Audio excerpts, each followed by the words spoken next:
நீங்கள் ஷேர் மார்க்கெட்டில் கூட 9 மாதத்தில் 100% ப்ராஃபிட் கிடைக்காது. இதில் வந்து 100% ப்ராஃபிட் வந்து உங்களுக்கு நிச்சயமாக கிடைக்கும். அரசாங்க வேலையை விட்டுவிட்டு ஆடு மாடு வளர்க்க யாராவது விரும்புவார்களா? ஆனால் தஞ்சாவூர் குருவாடிப்பட்டியைச் சேர்ந்த சதீஷ் இப்படி ஒரு முடிவை சில ஆண்டுகளுக்கு முன்னர் எடுத்தார்.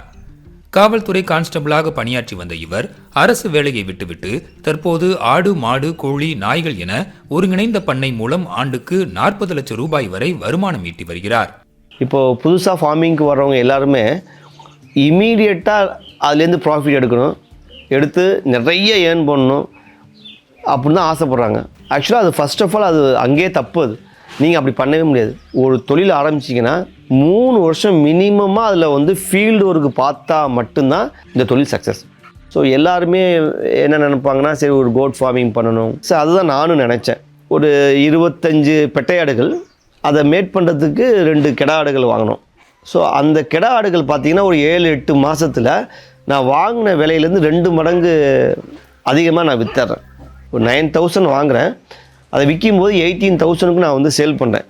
அப்போ தான் நான் வந்து ரியலைஸ் பண்ணுறேன், நம்ம வந்து ஒன்லி கெடாய் ஆடுகள் மட்டும் எடுத்து வளர்க்கலாம் அப்படின்னு சொல்லிட்டு எடுத்து வளர்க்கும்போது ஒரு ஷார்ட் டேர்ம் ஒரு 3 மாதம் எவ்ரி 3 months ஒன்ஸ் வந்து எனக்கு என்னுடைய பண்ணையில் வந்து இன்கம் ஜென்ரேட் ஆகுது.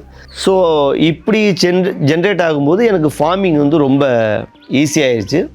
ஆடு விற்பனையில் கிடைத்த வெற்றியின் உந்துதலால் ஒருங்கிணைந்த பண்ணை முறையில் ஆர்வம் காட்டத் தொடங்கிய சதீஷ் கோழி மாடு கோம்பை நாய் உடற்பயிற்சி கூடம் என பல திசைகளிலிருந்து வருமானம் ஈட்டினால் மட்டும்தான் தொழிலை அடுத்த கட்டத்திற்கு நகர்த்த முடியும் என உறுதியாக கூறுகிறார்.